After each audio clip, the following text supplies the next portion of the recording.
Hi everyone, my name is Jamilya. I am a graduate student at Virginia Commonwealth University. I am currently in their doctorate program for nurse anesthesia practice, and I am actually going into my first semester of my second year this month.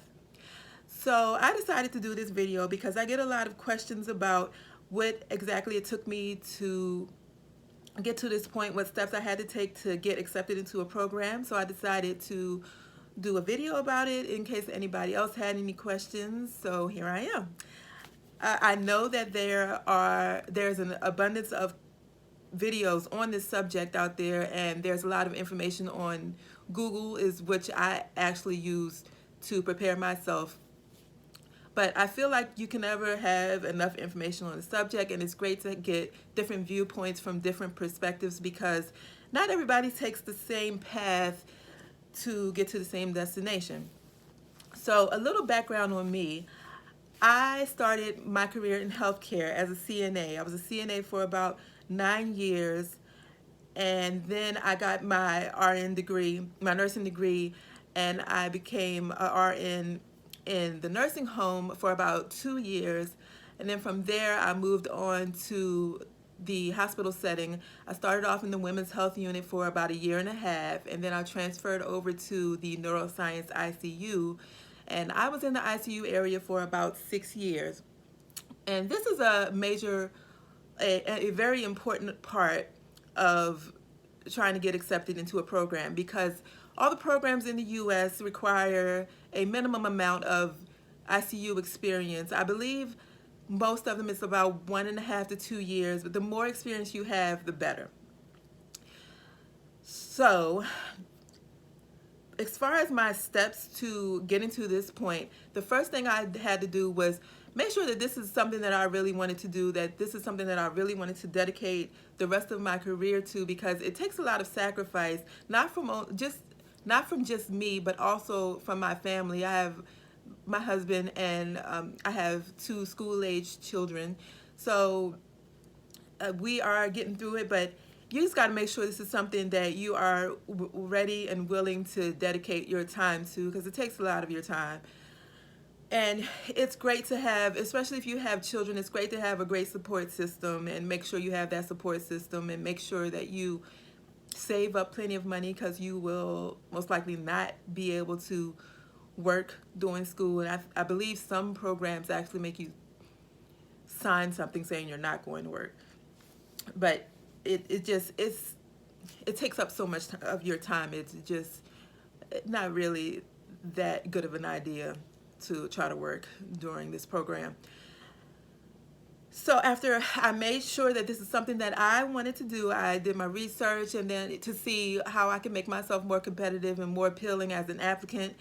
And the one thing that I found was that these programs like to see that you have some leadership experience. So I started off my leadership experience as a supervisor in a nursing home.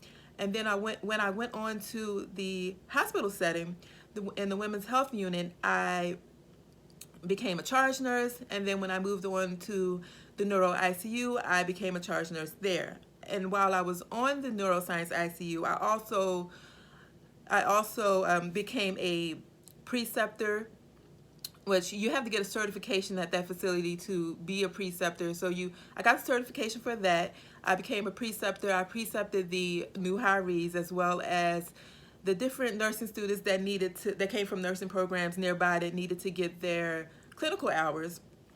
So that shows that you are really active in your facility wherever you work, and they like to see that you are active in your facility, so that helped with that. And they also like to see that you've provided some education to your peers. I don't think it's a requirement, but it just makes you look better. It makes you more competitive. So what I did at my old facility was I did the clinical ladder there for a couple of years. And with the clinical ladder, you are required to provide some education to your unit, as well as the other units in the hospital. So when I did my education, I made sure to do some things that you could relate to anesthesia. For example, I did propofol infusion syndrome education. I provided education on ARDS, and provided education on ventilator acquired pneumonia. So it really shows that you are really interested in the anesthesia type things. Other things that I did to show that I was active within my facility, I joined the unit-based council on the neuroscience ICU, and this was a council that kind of kept the unit running smoothly. And I also joined the retention council in the hospital. It was a hospital-wide council. So I showed that I was active on my unit as well as in the hospital level as a whole. And I also held a position on the unit-based council as the secretary, so that I feel like that was probably a +1, also a point in my favor, actually holding a position and being active within the council itself. Another thing that I did was I obtained my CCRN. The CCRN is a critical care nursing certification. And I believe that some programs, they require that you obtain this, but if it doesn't require it, then it makes you look a lot better if you have the CCRN, because it shows that you are kind of maybe an expert or knowledgeable in the critical care area in your field, and it shows that you are most likely a resource for your peers and for your unit and for whatever facility you work at. And there's other certifications that you can also get, that nursing certifications that you can get, that can actually make you look more appealing to as an applicant also. What I also did was I got my PALS certification, which I didn't need. I actually didn't need that for my job because I only worked with adults. But I feel like, anything that I could do to make myself look better, then I was going to do it. So I got my PALS certification, and it's a great thing to do because you'll need it anyway when you get into the program. So as far as education, they do you do have to be competitive with your grades. They look at the big picture, look at the whole picture, but you do still have to be competitive with your grades. When I first graduated high school back in 2004, I went to VCU, and I actually did poorly in one of my chemistry courses. So, and they look all the way back to, they look back that far at your grades. So they would have looked at that. So I decided to go ahead and retake that chemistry course at VCU, and I got an A in it. So that, I'm sure that made me look better. It raised my GPA to probably about a 3.8-ish, give or take.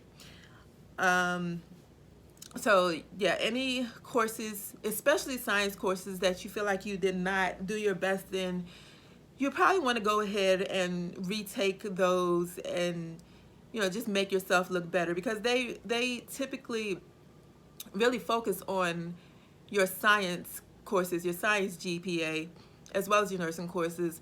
I believe VCU, they looked at my cumulative GPA, but some places, I know one place that I applied to, I think they specifically wanted my science GPA. So it would be a great idea to retake any courses that you need to retake and do very well in it. It would be great to just go ahead and get an A in that. Try your best to get an A in that. So another thing that I did was a shadow experience. I shadowed one of the CRNAs at my old job. I know that this is a requirement for some programs. One of the programs that I applied to actually required this shadow experience. But if they don't require it, it also is a great idea to do that shadow experience to show that you know what it's like to walk in the shoes of a CRNA for a couple of days, and you know what the job entails, so you know what you're getting yourself into, and you have decided that this is definitely what you want to do. So go ahead and get your shadow experience out of the way as soon as you can, as soon as possible, and that will that will help with getting you into the program. So another thing I wanted to mention was when I was an ICU nurse, I made sure to take the more challenging cases, and I just wanted to get my experience in different drips, as much experience in ventilators as possible, as much experience as in lines as possible with difficult cases, and like trauma cases and all of that, because they want to see that you have the experience in that stuff. I did start out at a level 3 trauma unit, a level 3 trauma facility, and although they were stroke certified, and they were brain tumor certified, I guess, or a brain tumor facility. I did read online that these places like to see that you have experience in a level 1 trauma facility, a large teaching facility. So I went ahead and I applied to VCU, and I feel like that made me look better also, that I worked at their facility. I'm trying to apply for their CRNA program, so I went ahead and I worked at their facility, which they are a large teaching facility, and they are a level 1 trauma facility. So you get a lot of different cases, a lot of interesting cases that will help you get the experience that you need. So once I got a invitation to interview, which I did not limit myself to one program.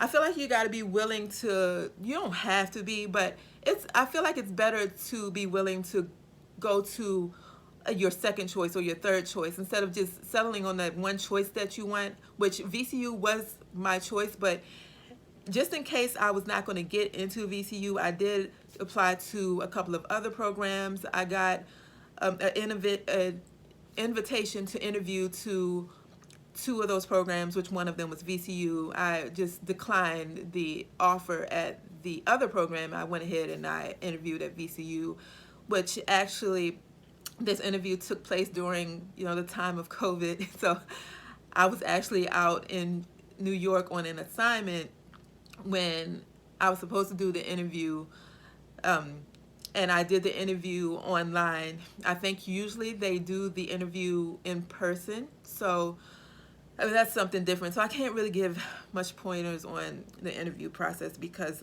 I didn't do it in person, which they usually do.